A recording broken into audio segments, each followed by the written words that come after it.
Glória a Deus.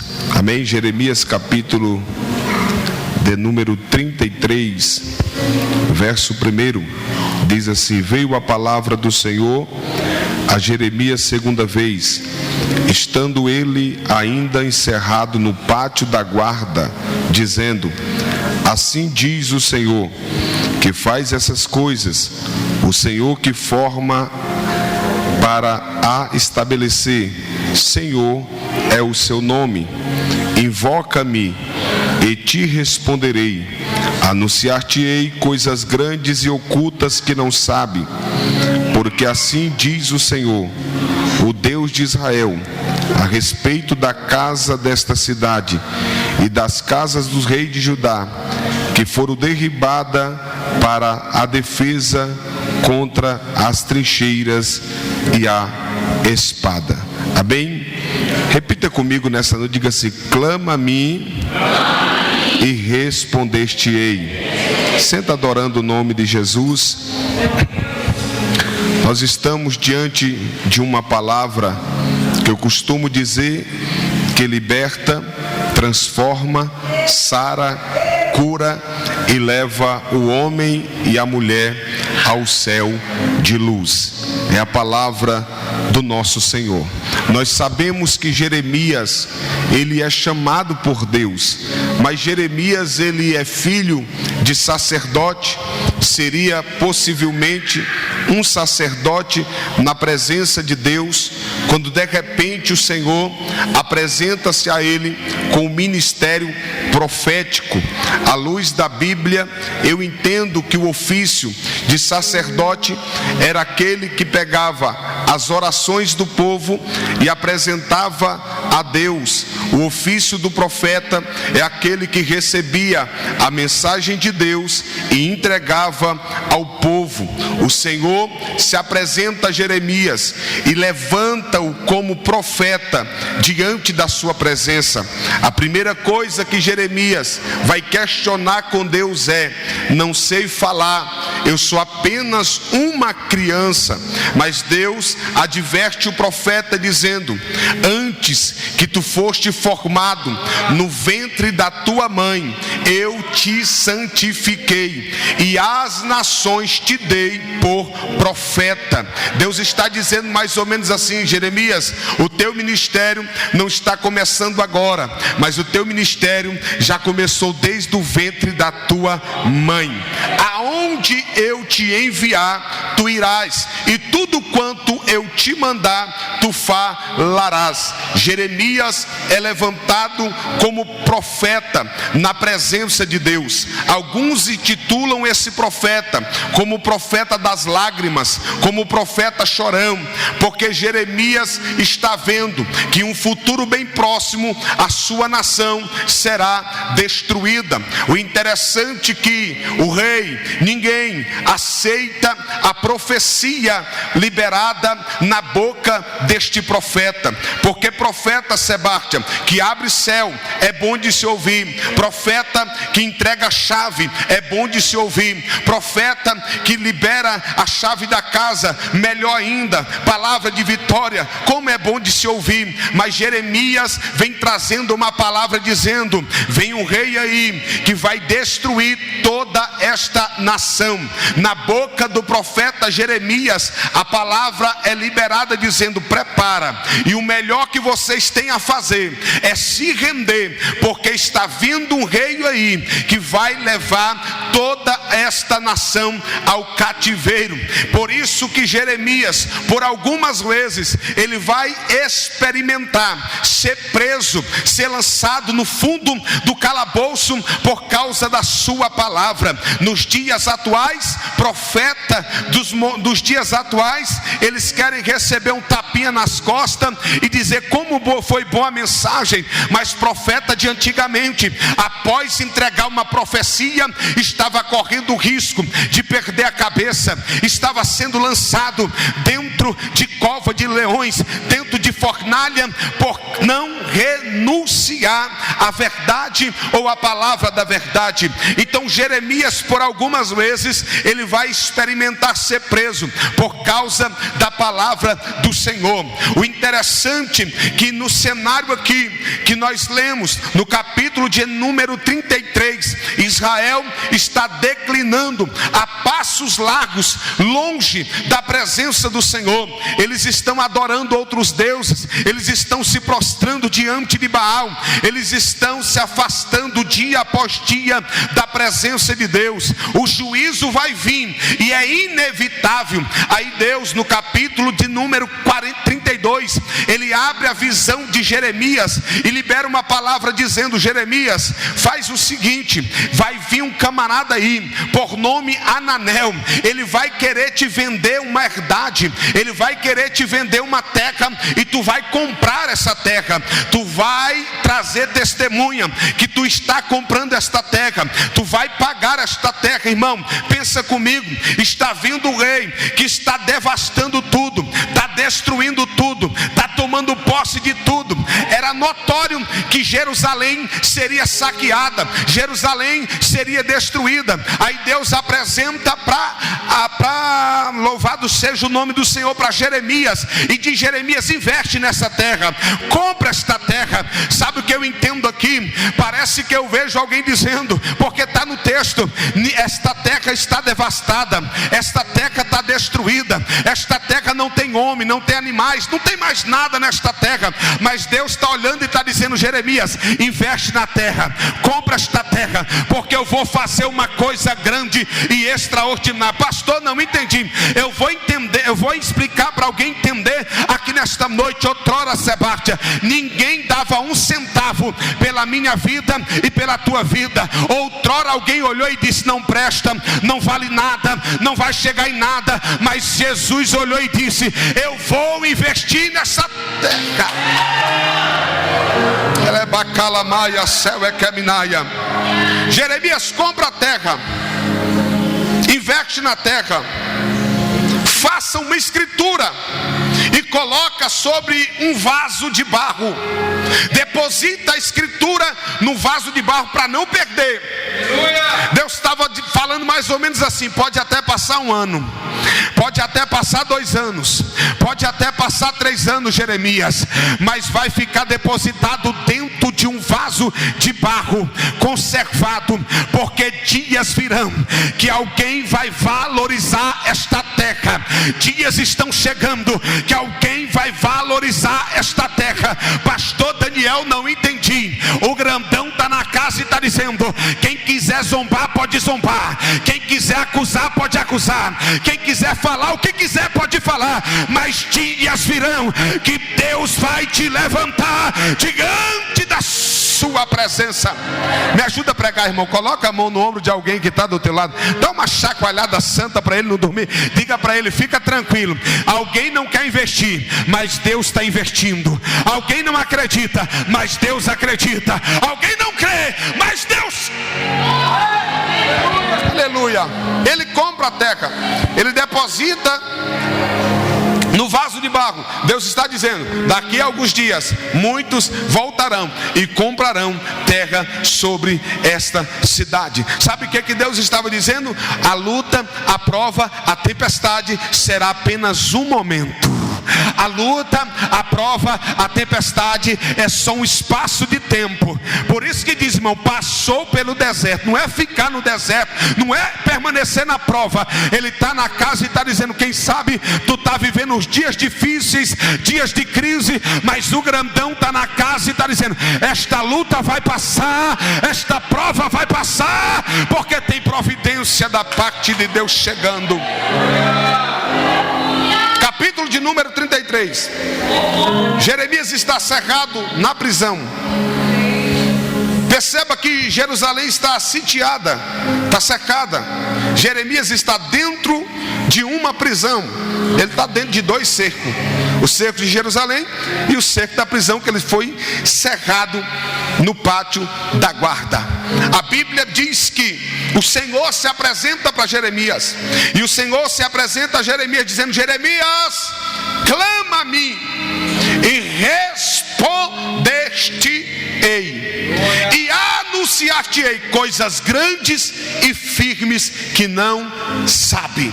O Senhor se apresenta a Jeremias e está dizendo: Jeremias, abra a tua boca e dialoga comigo.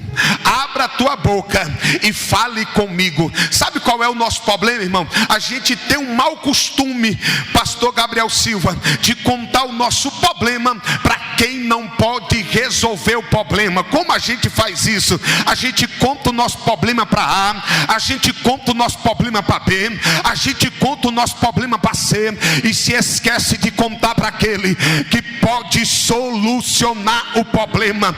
O que eu acho interessante, no livro de João, capítulo de número 2, a Bíblia diz que Jesus foi convidado para um casamento, e no meio daquele casamento o vinho acabou. Alguém chega até Maria e diz: o vinho acabou. Sabe o que eu acho interessante? Que Maria não vai colocar no TikTok dizendo o vinho acabou. Maria não vai expor no Facebook o vinho acabou. Ela não vai colocar no status, ela não vai colocar no Instagram, não. A Bíblia diz que Maria chega até Jesus e diz: mestre, o vinho acabou. Pastor, não entendi. Maria pega o problema e leva o problema para quem pode resolver o problema. O grandão está na casa e está falando para alguém aqui nesta noite: para de contar a tua vida para qualquer um. Fala para Jesus que Ele resolve. Fala para Jesus que Ele entra. Fala para Jesus que Ele opera.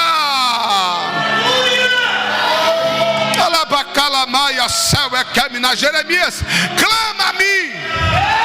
Jeremias, tu não precisa falar com o rei.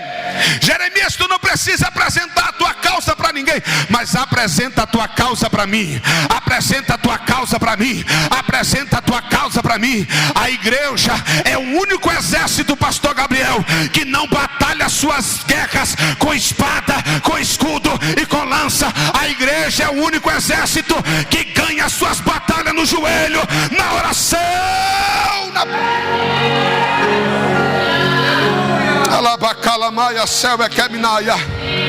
Olhe para alguém que está do teu lado, pergunte para ele: quer vencer as tuas guerras? Ore um pouco mais. Já dizia o louvor: jejue um pouco mais, busque um pouco mais. Aleluia. O que está faltando no meio da igreja é oração. Eu passei um episódio da minha vida muito interessante. Eu perdi um carro. Eu tinha um Uno 96 EP top, preto, chique no último. Era o carro que eu ia para tudo que era lado fazer a obra de Deus, irmão. Colava o ponteiro dele, pastor. Faça isso não, viu? Eu colava, fazendo missões. Vendia terno, gravata, sapato. E a gente tinha ganhado um traficante para Jesus. E esse camarada tinha uma tentativa de homicídio, tinha um tráfico de droga para responder, uma receptação. Ele disse: eu vou me entregar. Se entregou, foi preso. E eu fui participar da audiência dele. E naquela audiência, quando deu o meu dia, pausa para o almoço. Quando eu saio fora daquele fórum, cadê meu Uno preto? Olhei para um lado e para o outro, eu falei: eu devo ter colocado em outro lugar. O carro desapareceu. Roubaram o meu carro. Quando eu cheguei em casa, um amigo disse: olha, pega o meu carro emprestado e vá atrás do teu carro. Você precisa ir atrás do teu carro. Quem sabe você consegue recuperar o seu carro. Peguei um Ford Ka emprestado. 9 horas da manhã, irmão, comecei a procurar o meu carro em tudo que era ferro velho de Brasília. E cantando uma música que eu não sou muito da área do louvor, e era o único hino que eu aprendi, a metade do hino, só o refrão da harpa que dizia: Deus vai me guiar com tua forte mão. Pastor Gabriel, de 9 horas da manhã até 2 horas da tarde, eu acho que Jesus já estava zangado comigo. Mas era a única coisa que eu sabia fazer. Deus vai me guiar com tua forte mão. 2 horas da tarde, passo pela feira do produtor indo para a Ceilândia. Nunca tinha andado na Ceilândia. Passo na feira do produtor, estou indo ali em direção da Ceilândia, quando de repente, irmão, da feira do produtor até o balão da Praça da Bíblia, no meio daquela avenida, eu dei um grito: Deus maravilhoso, conselheiro, Deus Senhor vai me devolver o carro ou não vai? Quando eu fechei a boca, que eu parei o carro no balão, o primeiro carro passou, o segundo carro passou, o terceiro carro era o meu, o terceiro carro era o meu, o terceiro carro era o meu. Pastor, não entendi. O grandão entrou em cena e o carro voltou para minha mão, para a glória e para a honra do seu santo nome. Pastor, não entendi. O grandão está na casa e está dizendo: ei, ore um pouco mais, busca um pouco mais, busca um pouco mais, busca. O Senhor está olhando para Jeremias, está dizendo: Jeremias, clama a mim. E a palavra clamar é gritar em alto e bom som. O Senhor está dizendo: eu quero ouvir a sua voz. Copa do Mundo, irmão, fiquei envergonhado. Tu estava lá, né, Caio? Alguns amigos na sala de casa. E quando o Brasil fez o gol, irmão, esse povo voou. Eu acho que o Caio deu karatê, a Camila. E na hora daquela vibração, eu acho que eu falei para eles na hora. Eu falei: meu Deus. E quando a gente está na casa de Deus, quando a gente diz que Jesus está na casa, o grandão está na casa, qual é a reação? Ele está presente nesta reunião e está dizendo: o que está faltando é alguém adorar em alto e bom som diante da minha presença, irmão. Eu não saí de casa para perder tempo, eu não saí de casa porque o pastor Luciano é meu amigo, não, mas eu saí de casa porque Jesus me libertou, me transformou, e eu estou aqui para dizer que Ele é santo, que Ele é poderoso. Me ajuda para cá. Olhe para alguém que está do teu lado, diga para ele: ele está com saudade de ouvir a tua voz.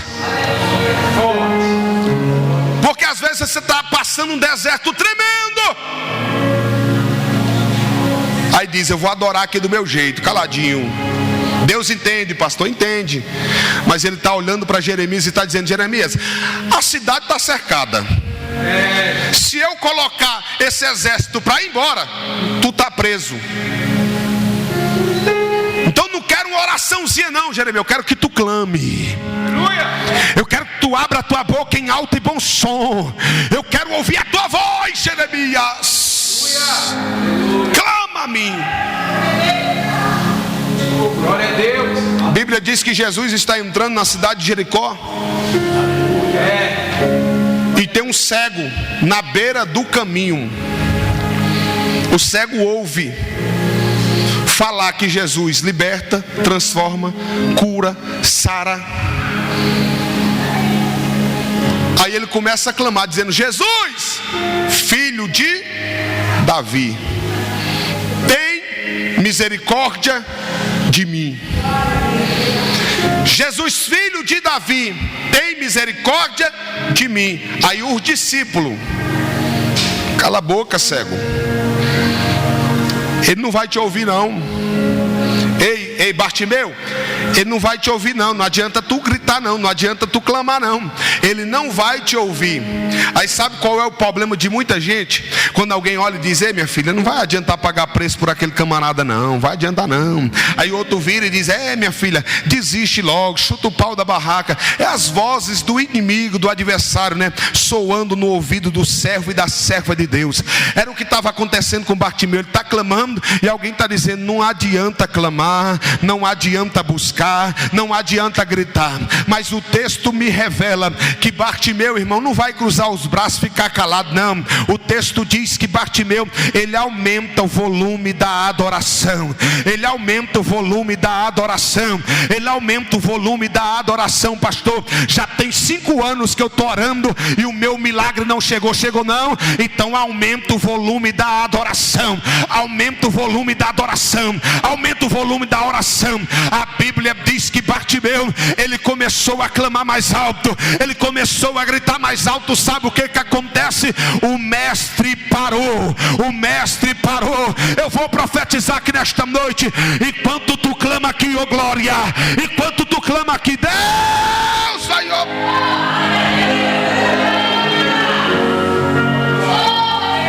Jesus para. Quando Quando Jesus para, o texto diz que manda chamar o cego. Os mesmos que disseram, ele não vai te ouvir, é os mesmos que vão ser usados para dizer, o mestre te chama. Os mesmos que disseram, cala a boca, cego, é os mesmos que vão ter que ir lá e dizer, tem de bom ânimo, porque o mestre te chama. Oh, glória.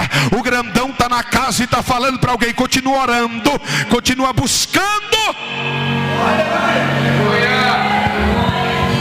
A Bíblia diz que a oração de um justo, ela pode muito em seus efeitos. Rainha Elizabeth, que disse que tem mais medo de um crente de joelho do que um exército inteiro. O grandão está na casa e está falando ao coração de alguém, ore um pouco mais. Você precisa voltar à prática de orar, de dialogar com Deus. Tem gente que desistiu de orar, porque parece que quanto mais ora, mais complicado fica. Quando eu tinha 12 anos de idade, minha mãe começou a orar por mim. 12 anos de idade. A oração dela começou. Quando eu tinha 16, pessoas olhavam para ela e diziam, irmã Francisca, não vai adiantar orar não. Seu filho, cadeia ou cemitério. Para de orar. Desiste logo dele de uma vez. Mas a irmã Francisca insistia em oração. Não sabe ler, não sabe escrever, mas sabia dobrar os joelhos e clamar a Deus, aquele que poderia resolver tudo. E o interessante é que enquanto ela orava em casa, irmãos, Deus decidiu abrir a minha visão e me dar revelações mesmo eu estando no mundo. Isso é só para quem acredita. Estava sentado em um ambiente, a minha visão abria. Eu via um camarada levando um tiro no peito. E esse camarada era viciado em sinuca, ganhava vários campeonatos e só vivia bebo. Eu não sabia por que eu estava vendo aquilo. Eu falava, se é Deus que está me mostrando isso, eu vou ver ele são, eu vou ver ele bonzinho. Aí eu conto para ele o sonho. Quando eu estou descendo para casa, o camarada gritando, ei Daniel. Quando eu olho, camarada bonzinho. Eu disse, meu Deus. Eu olhei para ele e disse, olha rapaz, eu não sei como, mas a minha visão se abriu e eu vi tu levando um tiro no peito. Alguns dias se passou, ele está lá no bar jogando sinuca. De repente os camaradas invadem aquele bar, coloca todo mundo na parede e mete a arma no peito dele. Quando mete a arma no peito dele, ele disse que começou a se lembrar daquilo que eu tinha falado para ele. O camarada tira a arma do peito dele e mata uma jovem do lado dele. E ele viu que era Deus que estava dando o livramento para ele. Estou dentro do bar bebendo cerveja, quando de repente a minha visão se abriu e eu vi dois camaradas entrando armados. Eu vi as armas, eu via eles perfeitamente, o fogo que saía daquelas armas. Quando eu acordei, que eu despertei, olhei para os amigos que estavam na mesa e disse, eu acabei de ter uma visão. Eu vi dois camaradas entrando armado aqui, atirando sobre nós. Um olhou para o outro e disse, tu tá doidão, tu tá drogado. Um tinha nascido no berço evangélico, era desviado, se levantou da mesa e disse, a gente não vai ficar aqui mais. Entramos dentro do carro, saímos. No outro dia uma jovem me chamou e disse, Daniel, tu lembra ontem quando tu estava no bar? Eu disse, lembro. Quando tu entrou dentro daquele carro, chegou dois camaradas armados, começou a disparar tiro para tudo que era lado e perguntando aonde é que estavam os camaradas aqui. Mas antes que eles chegassem para ceifar a nossa vida, Jesus chegou primeiro para dar livramento. Deus abriu a minha visão mais uma vez. Eu vi o arrebatamento da igreja. E a pessoa mais crente que eu conhecia naquela época, e é a pessoa mais crente que eu conheço até hoje, a minha mãe, estava subindo no arrebatamento da igreja. E eu desesperado, gritava, corria, porque eu não queria ficar. E Jesus foi trabalhando Jesus foi trabalhando, Jesus foi trabalhando, Jesus foi trabalhando. Perdi as contas quantas vezes eu fui preso com porte ilegal de arma, por diversas vezes cometendo vários assaltos, vendendo droga na esquina, mas a minha mãe não desistia de orar. Certa feita eu fui preso e ela estava preocupada, foi para o culto, irmão, porque crente preocupado não fica em casa chorando. Crente que está com prova vem para a igreja buscar a resposta de Deus. Ela foi para a igreja e quando ela chegou na igreja, ela disse que um profeta se levantou, foi na direção dela e disse: minha serva, não te preocupes, porque dentro daquele presídio o meu manto está cobrindo ele, o meu manto está cobrindo ele, o meu manto está cobrindo ele. Ela perseverou em oração. E eu quero trazer uma resposta de Deus para o coração de alguém aqui nessa noite. Não desista de orar. Olhe para alguém que está do outro lado, diga para ele: o teu milagre está mais próximo do que você imagina. Pastor, o céu está de bronze. O grandão está na casa e está dizendo: a resposta está chegando. Tem resposta chegando. Tem resposta chegando. Tem resposta chegando. Tem resposta de Deus chegando aqui. Uma mãe orava pelo filho. E esse negócio de orar por alguém, Gabriel, a pessoa acha que a vitória é da noite para o dia. Sara esperou quase 40 anos por um filho. Ana esperou. E as pessoas acham: eu vou orar hoje e amanhã já está resolvido. Não, existe um tempo. Pastor, Deus está atrasando? Não, Deus não atrasa e nem adianta, Ele chega na hora certa. Deus, Ele chega na hora certa. E uma mãe orava pelo filho, e quanto mais ela orava por esse filho mais trabalho dava. Quanto mais ela buscava, o negócio ficava mais complicado. E um dia ela olhou para aquela situação e disse: não vou orar mais, porque quanto mais eu oro, mais ele dá trabalho. Quanto mais eu busco, mais ele dá trabalho. Eu não oro mais. E ela desistiu de orar. E assim como Deus fez na minha vida, abriu a visão daquele menino na madrugada. E quando a visão do menino abriu na madrugada, ele viu a mãe dele correndo. Uma corrida, um troféu muito lindo. E ele na arquibancada viu que a mãe estava em primeiro lugar. E ele começou a gritar daquela arquibancada: vai mãe, vai mãe, vai mãe. Mas de repente ele percebeu que a mãe dele não estava correndo, ela começou a andar. E quando ela começou a andar, as demais mulheres passaram à sua frente. Daqui a pouco ela não estava andando, ela estava se arrastando. E por fim, ela desistiu de tudo. Quando ela ouve essa revelação, esse sonho profético que o filho conta para ela, ela dobra os joelhos na cama, pede perdão para Deus e diz: Senhor, me perdoa, porque eu não sabia que o meu milagre estava tão próximo. O grandão está na casa e está dizendo: permanece orando.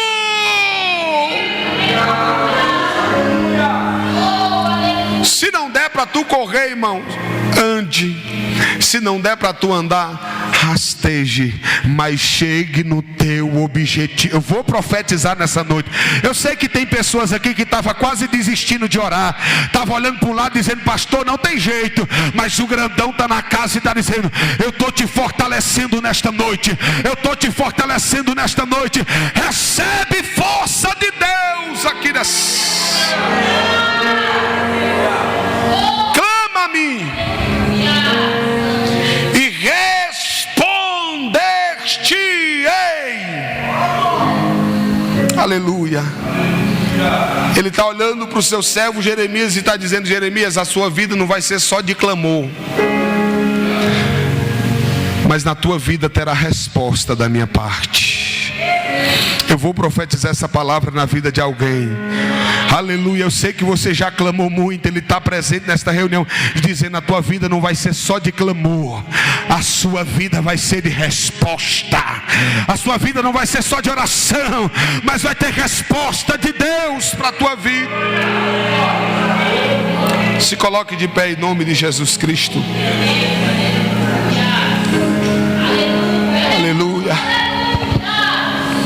Invoca-me e responderei, anunciar-te-ei coisas grandes e ocultas. A cidade está cercada. Jeremias está no pátio da guarda, preso. Mas o Senhor está dizendo: Jeremias, não existe barreiras que possa limitar aquilo que eu quero revelar para você. Eu não sei o que você está vivendo, eu não sei o que você está passando, mas o grandão está na casa e está dizendo: nada poderá limitar aquilo que eu tenho para fazer na tua vida.